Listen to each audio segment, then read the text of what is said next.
Bueno, hola a todos y bienvenidos una vez más a Argentina Distópica. Estamos celebrando el regreso del canal después de casi un año, si no me equivoco, para dar continuidad no solo a la serie de Un Mundo Feliz, sino también a otras que estarán por venir. Así que darle la bienvenida nuevamente y agradecido a todos aquellos que me invitaron a continuar generando videos. Les mando un saludo y un agradecimiento muy grande. Y bueno, seguir aportando nuestro granito de arena para tratar de entender y de liberarnos, ¿por qué no?, de este mundo que por momento toma dinámicas y determinados mecanismos un poco difíciles de entender y que desafían al sentido común y a las buenas costumbres. Por lo que la idea de este canal no es hacer un análisis académico y distante de lo que son los textos, sino de buscar paralelismos, sobre todo en libros como Un Mundo Feliz u otros de los encuadrados en el grupo de los distópicos, encontrar cómo todo aquello se está plasmando poco a poco en el mundo, no sé si en nuestra realidad, pero sí en la realidad de las grandes masas de Occidente, pero hoy podríamos decir de prácticamente todos los continentes. Por lo que, bueno, vamos a iniciar un nuevo capítulo para seguir desentrañando esta obra de Aldous Huxley, que como hemos hablado en emisiones anteriores, no era un hombre de a pie, sino que era un integrante de la aristocracia británica, nada más y nada menos del imperio más poderoso del mundo en aquel entonces y hoy en día, aunque las monarquías estén más veladas, siguen teniendo igual o más poder que el que tenían en tiempos de la Inquisición, si es que la Inquisición fue lo que nos contaron. A lo que me refiero es que Huxley, como Orwell, bueno, muchos sabemos que eran integrantes de la Sociedad Fabiana de Londres, que es una sociedad masónica a la cual tenían acceso gente de muy alto rango, la cual, valga la redundancia, tenía acceso a la agenda, ¿no?, y al gran guión que es el mundo y lo que se proyectaba para las próximas décadas o inclusive para el siglo siguiente. Habíamos quedado en el capítulo anterior en la llegada de Bernardo y Lenina a la reserva de salvajes, que era uno de los pocos lugares donde en aquel mundo futurista un ser civilizado occidental, también oriental, porque había, recordemos, un gobierno mundial,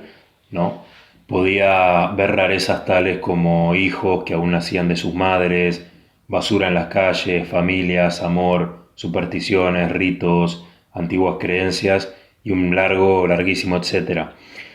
La escena, repito, la habíamos detenido en el encuentro que habían tenido estos dos personajes, que son dos de los principales, primero con un joven llamado John y después con su madre en su choza que se llamaba Linda.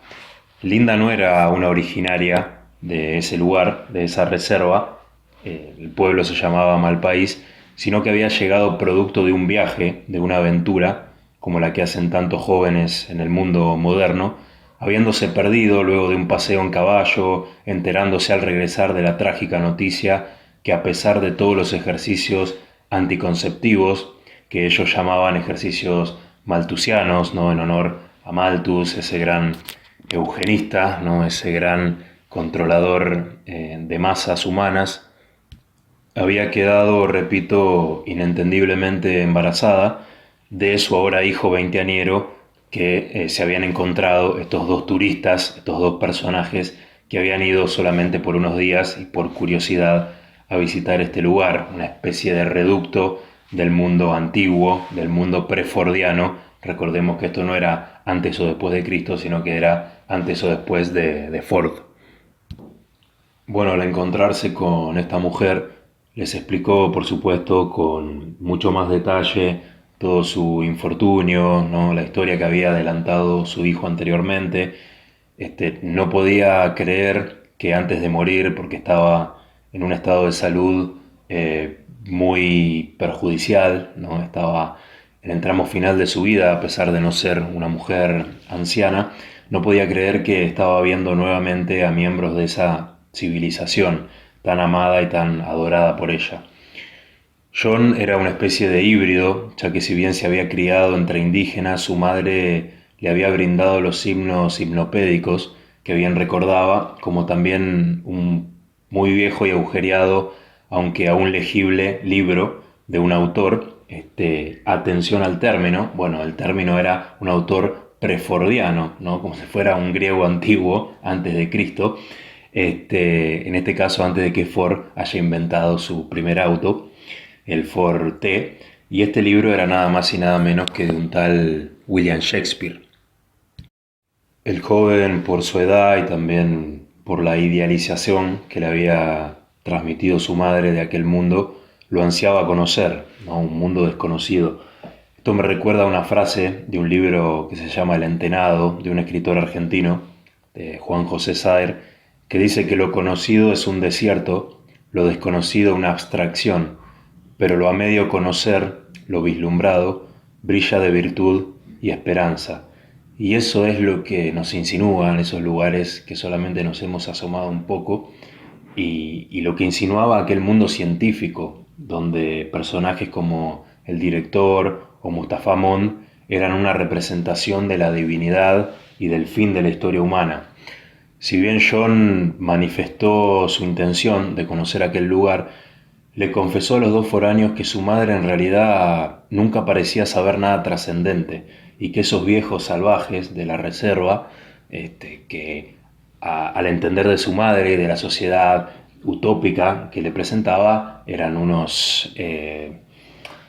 parias, ¿no? Del saber, siempre parecían tener muchas más respuestas, más atinadas a todas sus inquietudes, a pesar de ser esos salvajes sucios que envejecían, ¿no? Porque en Londres, por ejemplo, la gente moría a los 60 años sin rastros de canas ni de arrugas. Bueno, John les explicó la importancia que tenían las tareas manuales y que como todos los adolescentes estaban de alguna manera obligados o invitados con con mucha intención, incluso él, a pesar de ser un híbrido, a realizar estas tareas, ¿no? Habían aprendido a la edad de 15 años a moldear con arcilla y él les destacaba la importancia de la práctica. Nosotros hoy en día, y que también pasaba en esa sociedad distópica, por ejemplo, Lenina y Bernard vivían en Londres, una Londres futurista, nosotros cuando vamos hoy a la escuela, al colegio, a la universidad, a lo que sea, un posgrado, un máster, tenemos un 99% y a día de hoy en algunos lugares casi 100% de teoría, ¿no? Y después se trabaja con la práctica, no con esa teoría. Muchos egresados tan laureados probablemente no saben al momento de ejercer cómo realizar tareas básicas, no solo en su trabajo, sino en su casa, que por ahí no saben hacerse ni un huevo frito. Y atención a lo que les explicaba John.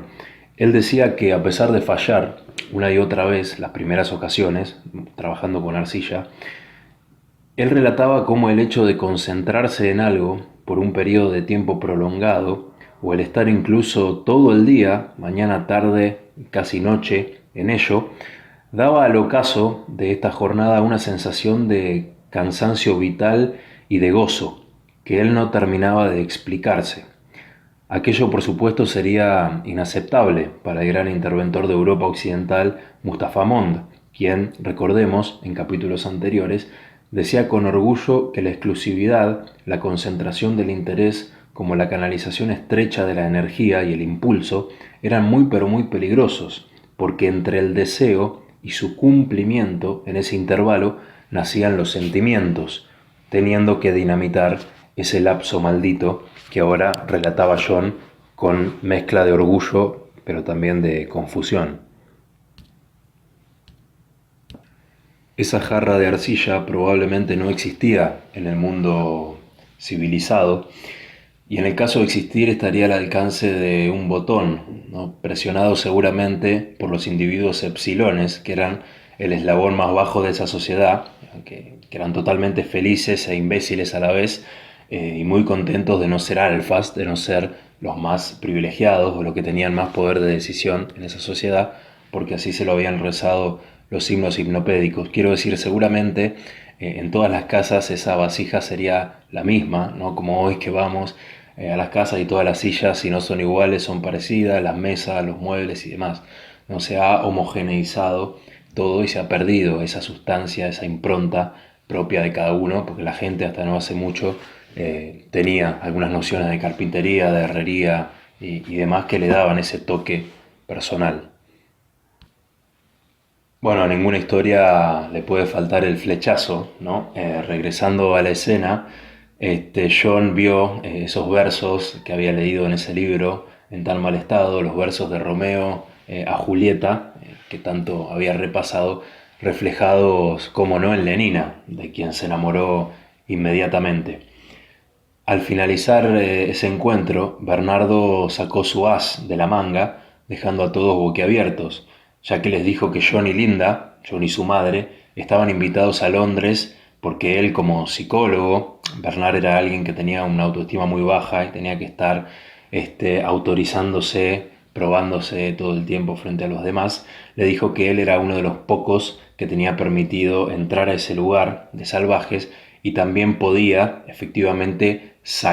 llevar gente de esa reserva a Inglaterra, que recordemos era su lugar de origen junto a Lenina, una Inglaterra distópica. Bueno, él por supuesto los veía como un animalito digno de estudio, ¿no? Como algo que despertaba curiosidad, no como si fuesen un fósil, una planta, un bicho raro, por lo que envió inmediatamente las solicitudes y en caso de una respuesta afirmativa les dijo que estaban completamente invitados. El sí de Linda y John fue rotundo, llevándolo casi a las lágrimas por sacarlo de ese lugar cargado de inmundicia y volver a los entornos asépticos del mundo occidental. No obstante, todo aquel que haya hecho un viaje de aventura, así poco convencional, no a modo de turista, sino de viajero, un viaje de carpa, un viaje de bicicleta, de hacer dedo, entiende esta sensación, esta programación, este anhelo que surge espontáneamente de regresar a nuestro mundo civilizado,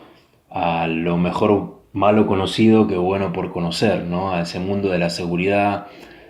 y también va a entender cómo al momento de regresar a él, ese alivio, esa satisfacción, dura muy poco y el deseo, el impulso de volver a ese mundo donde uno cada tanto se tropieza con la hostilidad, donde tiene que desarrollar su paciencia, su entereza, su fortaleza, ¿por qué no su valentía? Tiene muchísimo más sabor que el mundo actual donde vivimos. El relato vuelve de repente a Londres, que seguía allí pero muy distinta a lo que era a principios del siglo XX. Allí el director estaba musitando con un encargado del área de Bernardo el castigo ejemplificador que este iba a infligirle por sus conductas, como decían ellos, heterodoxas, como el bajísimo consumo de soma, que era la droga con la que estupidizaban a la gente, tendencia a la soledad y demás crímenes, por supuesto totalmente inaceptables por la ciencia, que era la religión de esa sociedad, que no estamos muy lejos, ¿no? Porque hoy un estudio científico te dice que hay un mar de síndromes nuevos, que ya prácticamente nadie queda fuera de su radar, como que todos tenemos algún problema que siempre está sujeto a un tratamiento psicológico, psiquiátrico, al consumo de determinadas sustancias, al no consumo de otras que ahora están interesados que dejemos de introducir en nuestro cuerpo y demás. Anoticiado de su regreso de la reserva, se preparaba para dar un castigo ejemplificador frente a todos los compañeros de Bernardo para un escarmiento general, digamos, en caso de futuras rebeliones. Sin embargo, este es el quiebre narrativo total que se produce en el libro Un Mundo Feliz, ya que el director, por circunstancias que vamos a ver en el capítulo próximo, nunca va a poder darle este escarmiento a Bernardo, sino que se va a dar con una sorpresa que va a cambiar todo el relato y toda su vida definitivamente. Bueno, hasta acá llegamos en este regreso del canal de Argentina Distópica. Muchísimas gracias por sumarse al proyecto o los que estaban desde antes por seguir acompañando. Nos vamos a ver en próximas emisiones de Un Mundo Feliz y el canal continuará su curso también desarrollando otros libros tan o más interesantes que este. Nos vemos la próxima. Saludo para todos.